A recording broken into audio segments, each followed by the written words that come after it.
प्यारे विद्यार्थियों, साथियों, सबको मेरा बहुत बहुत नमस्कार। आज हम फिर से एक बार आपके साथ में है ना। आओ सीखें भूगोल चैनल में हम लोग आज जो है 10वीं जो समाजी विज्ञान है उसका जो भूगोल वाला चैप्टर है, मतलब समकालीन भारत 2 लिखा हुआ है, ये जो पुस्तक है ना, इसी पर हमारी चर्चा होगी, है ना। इसके अध्याय 2 के प्रमुख जो क्वेश्चन है, महत्वपूर्ण क्वेश्चन जो बनते हैं, उस पर हमारी चर्चा होगी। आप लोगों के लिए खास है।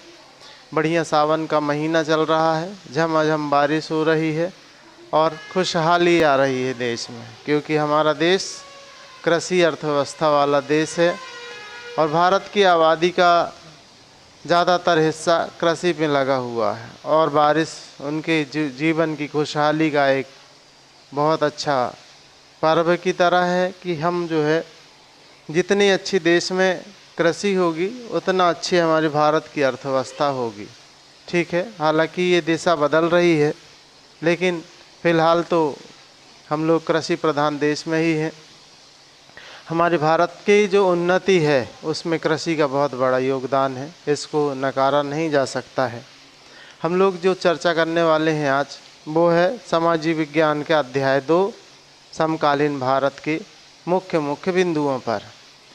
पहली बात उसी के संदर्भ में होती है, आप लोगों को पता होगा या पता नहीं है, नोट कर लीजिए, आप लोग कॉपी वगैरह ले लीजिए और उसमें लिखते जाइए। ठीक है, देखिए भारत में जो टोटल नेशनल पार्क हैं उनकी संख्या 106 है। ठीक है, नेशनल पार्क मतलब राष्ट्रीय उद्यान, और हमारी मध्य प्रदेश में राष्ट्रीय उद्यान की संख्या 12 है, ये नोट कर लीजिएगा। हम लोग जो है जैव विविधता आप लोगों का है, इस अध्याय का नाम है वन और वन्य जीव, ऐसा कुछ करके है। तो यहाँ पर जो है जैव विविधता से संबंधित बातों को बताया गया है। तो विश्व में जितनी भी प्रजातियाँ पाई जाती हैं जीवों की, ये पूरा विश्व दिखाई दे रहा है आप लोगों को, पूरे विश्व के सभी महाद्वीप, जैसे उत्तरी अमेरिका, दक्षिणी अमेरिका, या अफ्रीका महाद्वीप, यूरोप महाद्वीप, एशिया महाद्वीप, है ना, ये ऑस्ट्रेलिया महाद्वीप, है ना, और अंटार्कटिका महाद्वीप ये दक्षिण में। तो कुल मिला के ये है कि जितने भी पूरे विश्व में प्रजातियां पाई जाती हैं, प्रजातियां मतलब कि जीव जंतुओं की जातियां पाई जाती हैं। ठीक है, जीव जंतु, वनस्पति और मनुष्य, है ना, इनमें क्या पाया जाता है, जीवन पाया जाता है। तो इनकी जो अलग अलग नस्लें पाई जाती हैं, अलग अलग इसकी वैरायटी पाई जाती है, उसको कहते हैं हम लोग जैव विविधता।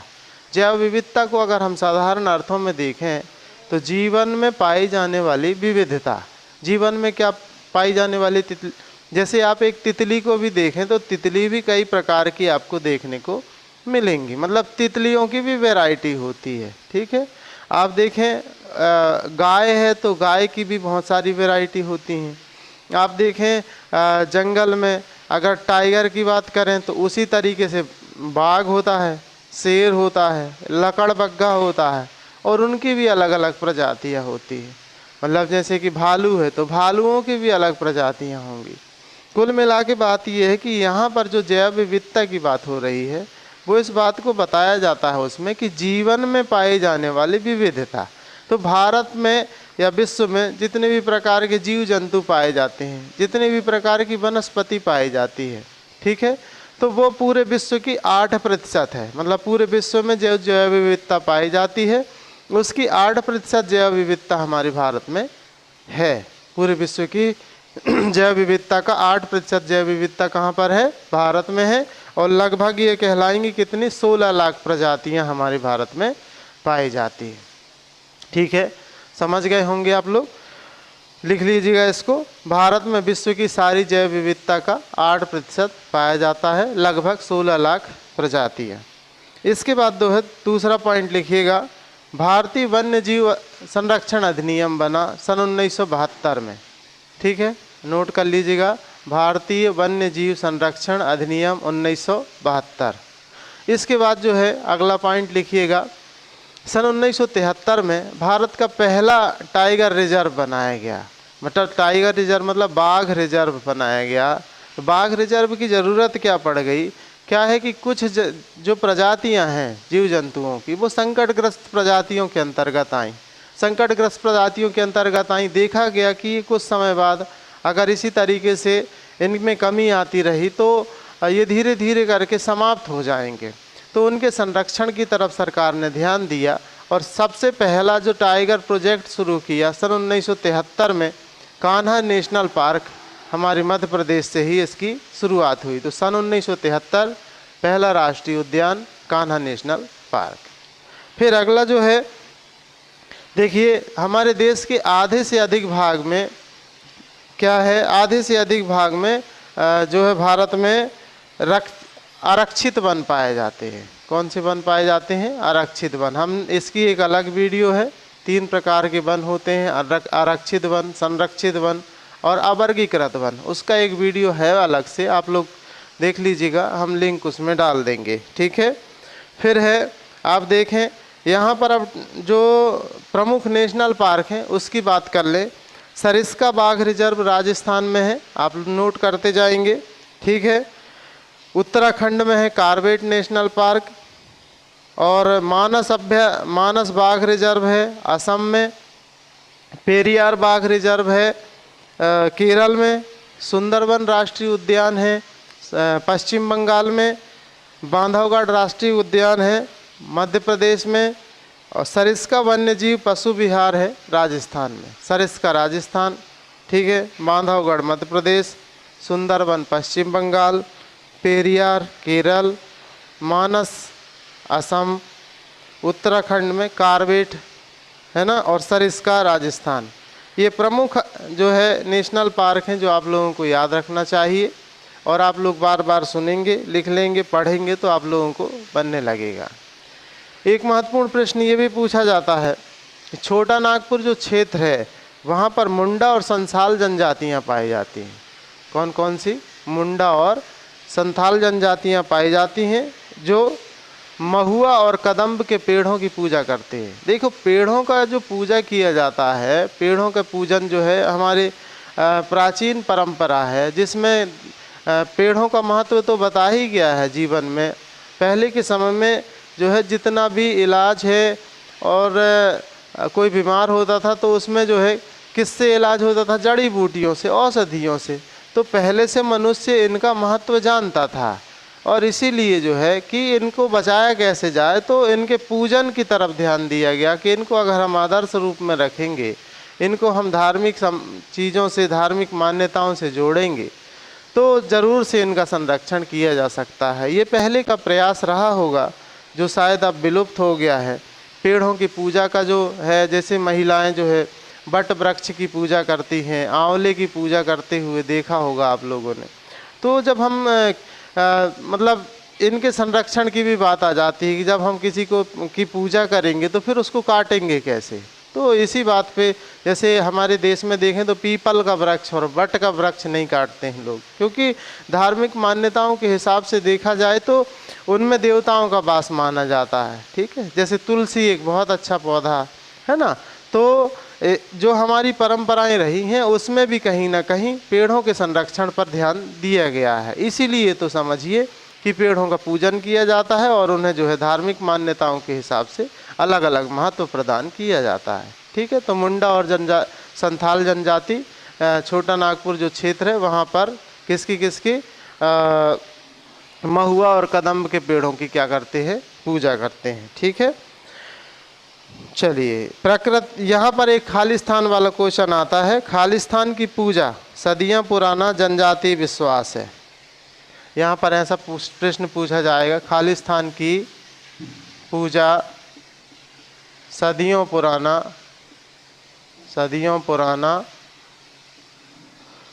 पुराना क्या है? जनजातीय विश्वास है। जनजातीय विश्वास है। जनजातीय विश्वास है। तो यहाँ पर आंसर आएगा प्रकृति की पूजा। प्रकृति की पूजा, ठीक है। नेचुरल चीज़ें हैं उनको पूजा जाता है भारत में। और भारत एक बहुत अच्छा देश है जहाँ पर संस्कृति का गौरव है ना। और हम सांस्कृतिक रूप से भारत एक बहुत संपन्न देश माना जाता है। ठीक है। फिर देखें, हमारे मध्य प्रदेश में सबसे ज़्यादा स्थायी वनों के अंतर्गत क्षेत्रफल आता है, ये क्वेश्चन आता है। और एक बात और, संतुलित वातावरण के लिए कितना प्रतिशत वन होना चाहिए? 33% वन होना चाहिए, ठीक है।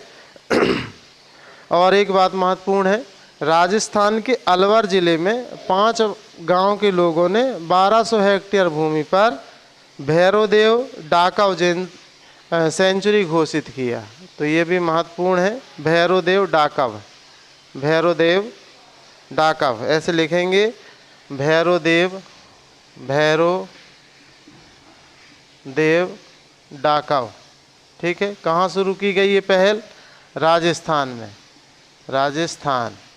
किसने शुरू किया? 5 गांव के लोगों ने, ठीक है। 5 गांव के लोगों ने भैरवदेव डाकव जो है ये इसकी शुरुआत की। ये क्या है? भैरवदेव डाकव है, सेंचुरी घोषित किया, है ना। अब है चिपको आंदोलन। चिपको आंदोलन को हम पढ़ा ही चुके हैं, इसका अभी वीडियो है, आप लोग देख लेंगे, हम लिंक इसमें डाल देंगे। मतलब 2 लिंक डालना है इसमें, एक तो वन के प्रकार वाली और दूसरा जो है कौन सी? चिपको आंदोलन वाली। आप लोग देख लीजिएगा, अगर नहीं देखे वीडियो तो ये अलग से हमने बनाया था। भारत में वन क्षेत्रफल का लगभग इसलिए लिखना पड़ेगा क्योंकि आप लोगों की पुस्तक पे तो दिया नहीं है, लेकिन अलग अलग सोर्सों पे ये अलग लिखा हुआ है। तो भारत में जो वन का क्षेत्रफल है वो है 24.16% लगभग, या 24% के लगभग मान लें हम। कई जगह लिखा हुआ है 24.8, तो इसलिए आप लोगों को एक कन्फ्यूजन ना हो, इसलिए हम लगभग शब्द आपको बता रहे हैं, ठीक है। तो 24.16% जो है भारत में वन क्षेत्र पाया जाता है, ठीक है। अब हम प्राकृतिक वनस्पति का अर्थ जानते हैं। एक एक नंबर के जितने क्वेश्चन थे वो हमने आप लोगों को बताया इस अध्याय के। आप लोग क्या करेंगे? लिखेंगे और पढ़ेंगे। देखिए, इनका स्थान बदल सकता है, स्थान बदल सकता है मतलब सही जोड़ी में आ सकते हैं, ठीक है, रिक्त स्थान में आ सकते हैं और बहुविकल्प प्रश्नों में आ सकते हैं, लेकिन आएंगे ज़रूर, ये ध्यान रखिएगा। क्वेश्चन की जगह बदल जाती है, चाहे वो सत्य असत्य में आए, या फिर एक वाक्य में उत्तर में आए, या रिक्त स्थान की पूर्ति में आए, या सही जोड़ी में आए, क्वेश्चन यही रहेंगे। अगर आपको बनता है तो आप किसी भी परिस्थिति में उसको हल कर सकते हैं। सत्य असत्य के क्वेश्चन पे हम लोगों को सिर्फ नहीं वाले क्वेश्चन को बहुत अच्छे से ध्यान देने की ज़रूरत होती है। बच्चे उसी चीज़ को जो है गलत कर देते हैं। जैसे प्रश्न पूछ लिया जाए, मानस बाघ अभ्यारण्य असम में नहीं पाया जाता है। अब आप जानते हो कि असम में पाया जाता है, लेकिन क्वेश्चन आ गया कि असम में नहीं पाया जाता है, तो आप गलत कर देंगे उसको। इसीलिए उस नहीं शब्द को ज़रूर ध्यान से देखिएगा, है ना। तो आप लोगों को ये बहुत अच्छे से आसानी से बन जाएगा। मतलब जो प्रश्न बताए गए हैं बहुत महत्वपूर्ण प्रश्न है आप लोगों की परीक्षा की दृष्टि से, और आप इनको तैयार कर लेंगे तो निश्चित तौर से आप लोगों को कहीं ना कहीं ये प्रश्न देखने को मिलेंगे, चाहे सत्य असत्य में मिले, चाहे खाली स्थान में मिले, चाहे सही जोड़ी में मिले। आप बस पढ़ते रहिए और लिख लीजिए और बार बार पढ़िए, ठीक है। अब यहाँ पर प्राकृतिक वनस्पति का अर्थ समझते हैं। प्राकृतिक वनस्पति क्या होती है? प्राकृतिक वनस्पति किसे कहते हैं, या प्राकृतिक वनस्पति का अर्थ क्या है? तो आप क्या लिखेंगे? आप लिखेंगे कि प्राकृतिक वनस्पति वह है जो मानव के हस्तक्षेप के बिना, मानवीय हस्तक्षेप के बिना उगती है, बिना उग जाती। मानवीय हस्तक्षेप के बिना क्या होती है? उग जाती है, उसको हम प्राकृतिक वनस्पति कहते हैं। अब देखिए इसको कि क्या होता है ये। जैसे पेड़, जंगलों में एक पेड़ लगा हुआ है, उसमें फल आए, फल आने के बाद वो पेड़ का फल जो है सूख गया, और सूख कर कहाँ गिरा? नीचे गिरा, और नीचे गिरने के बाद जब बरसात का समय आया तो उसी से पौधा उग गया, ठीक है।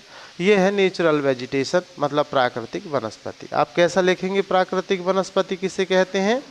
आप लिखेंगे प्राकृतिक वनस्पति वह है जो बिना मानवीय हस्तक्षेप के स्वतः उगती है, ठीक है।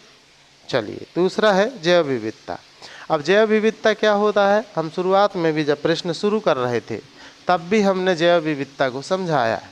जैव विविधता कहलाता है जीवन में पाई जाने वाली विविधता, जैव विविधता। अब जैव विविधता की अगर हम बात करें तो हमारे दिमाग में ये बात आएगी कि जीवन किस में होता है। जीवन होता है एक तो मनुष्य में होता है, ठीक है, दूसरा जो है वनस्पति में होता है, वनस्पति, और तीसरा जीव जंतुओं में होता है। जीव जंतु मतलब जंगली हों और चाहे पालतू हों, ठीक है। इसमें जो है मतलब ये जीवन वाली चीज़ें हैं जिनमें जीवन पाया जाता है, जैव विविधता कहलाता है। जीवों में पाई जाने वाली विविधता, विविधता मतलब कि अलग अलग प्रकार के, जैसे थोड़ी देर पहले ही हम बात करें कि तितली की कई सारी वैरायटी पाई जाती, तो हिरण की कई प्रकार की वैरायटी पाई जाती हैं, ठीक है। जैसे चिंकारा, ये हिरण की क्या है, प्रजाति है, ठीक है। और हिरण कई वैरायटी को आपको देखने को मिलेंगे, जैसे कि 12 सिंगा होता है, तो 12 सिंगा हिरण का ही एक प्रकार है जिसकी 12 सींग होती हैं, ठीक है। तो इसमें कई प्रकार के, जैसे सूअर है तो सूअर की भी कई सारी प्रजातियां पाई जाती, गायों की कई सारी प्रजातियां पाई जाती, जंगल में रहती नील गाय, ठीक है। और शेर प्रजाति के जितने भी हैं उनकी अलग प्रजातियां, जैसे तेंदुओं को जानते होंगे, है ना, शेर को जानते होंगे, बाघ को जानते होंगे। तो ये सब क्या है, यही है बायोडाइवर्सिटी, जीवन में पाई जाने वाली विविधता, ठीक है। और ये है कि ये इनकी उपजातियां पाई जाती हैं, बहुत सारी क्या पाई जाती हैं, उपजातियां पाई जाती हैं या अनेक जातियां पाई जाती हैं, इसको हम जैव विविधता कहते हैं, ठीक है। समझ गए होंगे आप लोग जैव विविधता क्या कहलाता है। जैव विविधता का साधारण अर्थ है जीवन में पाई जाने वाली विविधता, है ना। मनुष्य, वनस्पति और जीव जंतुओं की अनेक जातियां और उपजातियां पाई जाती हैं, जिसे हम जैव विविधता कहते हैं, ठीक। क्लियर हो गया। 2 नंबर का क्वेश्चन है आप लोगों का, जैव विविधता किसे कहते हैं, साधारण अर्थ में आप लोग उसको लिख लेंगे, ठीक है। अब अगली तरफ हम देखें, वन से संबंधित प्रश्न अगर पूछे जाएं, वन संरक्षण। देखिए, वनों को बचाना इसलिए ज़रूरी है क्योंकि अगर हमें शुद्ध वातावरण चाहिए तो शुद्ध वातावरण के लिए हमें वन चाहिए होंगे। तो वन जो है इनके कम होने के कारण और दूसरी चीज़ इनके जो है इनको उपाय, मतलब इन वन को कैसे बचाया जा सकता है, वन संरक्षण के क्या हैं उपाय। वन की कमी के कारण, वन की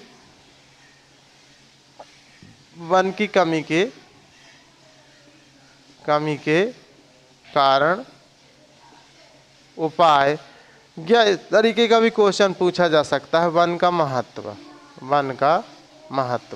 अब हम वन का महत्व तो सब लोग जानते हैं। वन की कमी के कारण क्या थे, देखिए, मनुष्य की आवश्यकता पूर्ति, हमें लकड़ियाँ चाहिए, हमें दरवाजे चाहिए, खिड़की चाहिए, कहाँ से मिलेगी, जंगल से ही लोग पूरा करते थे। जड़ी बूटियाँ चाहिए, तो जड़ी बूटियाँ चाहिए तो ये क्या होगा, जंगलों को काटा जाएगा। आवश्यकता के बाद है शिक्षा का अभाव, शिक्षा के अभाव के कारण से भी जंगलों को ज़्यादा काटा गया। तीसरी चीज़ जागरूकता की कमी, लोग समझे ही नहीं कि हमें पेड़ों को काटना चाहिए कि नहीं काटना चाहिए, और अभी भी लोग नहीं समझ रहे हैं। लेकिन आप लोगों को शिक्षा इसलिए दी जाती है कि आप लोग उस चीज़ को समझेंगे कि क्या परिस्थितियां हैं और हमें क्या करना चाहिए। स्वस्थ वातावरण के लिए 33% वन होना चाहिए। हमारे भारत में कितना बचा, 24% बचा। तो चिंता का विषय तो है ही है। चिंता का विषय इसलिए है क्योंकि जितना वन क्षेत्र चाहिए उतना वन क्षेत्र हमारे पास नहीं है। सरकार इसलिए तो चिंता में है कि बारिश का स्वरूप बदल रहा है, गर्मी बढ़ती जा रही है। तो ये सब समस्याएं पैदा होंगी अगर जंगलों का क्षेत्र धीरे धीरे कम होता रहा तो, ठीक है। तो लोगों में अवेयरनेस की कमी के कारण से, ठीक, और जनसंख्या बढ़ती गई तो उनकी पूर्ति करने के लिए कृषि क्षेत्र थे, मतलब जंगली क्षेत्र थे, उसमें कृषि की जाने लगी। जंगली क्षेत्र थे उसमें घर बनाए जाने लगे, है ना। जंगली क्षेत्र में सभी प्रकार से जो मतलब चारागाह थे, डेवलप थे, लोग उस पर भी खेती करने लगे। तो भूमि उपयोग का जो प्रतिरूप है वो बदलता गया। अब वन को संरक्षण के लिए क्या क्या उपाय किए जा सकते हैं, देखिए। जो यहाँ पर था शिक्षा का अभाव, तो यहाँ पर हम लिख लेंगे शिक्षा का प्रसार, दूसरी चीज़ जहाँ पे लिखा था जागरूकता की कमी, तो यहाँ पर लिखेंगे जागरूकता, जागरूकता का प्रसार कि हर एक नागरिकों को क्या किया जाए, जागरूक किया जाए, है ना। तीसरा जो है ऊर्जा के वैकल्पिक स्रोतों का प्रयोग, ऊर्जा के वैकल्पिक स्रोतों का प्रयोग मतलब सौर ऊर्जा, वायु पवन ऊर्जा, है ना, इनके उपयोग करेंगे तो लोग लकड़ियां नहीं जलाएंगे, है ना, कच्चा कोयला नहीं जलाएंगे। तो ये चीज़ जो है ऊर्जा के वैकल्पिक स्रोत, ठीक है ना। और क्या कर सकते हैं हम, उपाय क्या कर सकते हैं वन को बचाने के लिए, एक तो शिक्षा के, है ना, जागरूकता का प्रयास, ऊर्जा के वैकल्पिक स्रोतों का इस्तेमाल किया जा सकता है, ठीक है। और वन का महत्व देख लेते हैं, याद आएगा तो बता देंगे। और वन का महत्व क्या क्या है, वनों को देखिए, वनों को रहने से एक संतुलित वातावरण होता है। क्या होता है, संतुलित वातावरण होता है ना, जिसमें मनुष्य जो कार्बन डाइऑक्साइड छोड़ता है ना, वो कार्बन डाइऑक्साइड को पौधे क्या करते हैं, ग्रहण करते हैं और वो ऑक्सीजन प्रदान करते हैं। तो संतुलित पर्यावरण के लिए, संतुलित वातावरण के लिए वनों का होना क्या है, बहुत ज़रूरी है। दूसरी चीज़ जो है, वन से हमें क्या मिलती हैं, जड़ी बूटी, ठीक है, फल फूल, ये सभी क्या प्राप्त होते हैं, वन से हमें उत्पाद प्राप्त होते हैं। तीसरा इमारती लकड़ियाँ प्राप्त होती हैं, इमारती लकड़ी जैसे कि आप लोग जानते होंगे सागौन की लकड़ी क्या है, इमारती लकड़ी है, इमारती लकड़ियाँ प्राप्त होती हैं, ठीक है। हमारे जो है आस्था का केंद्र है, लोग इनकी पूजा करते हैं, आस्था का केंद्र होते हैं, ठीक है।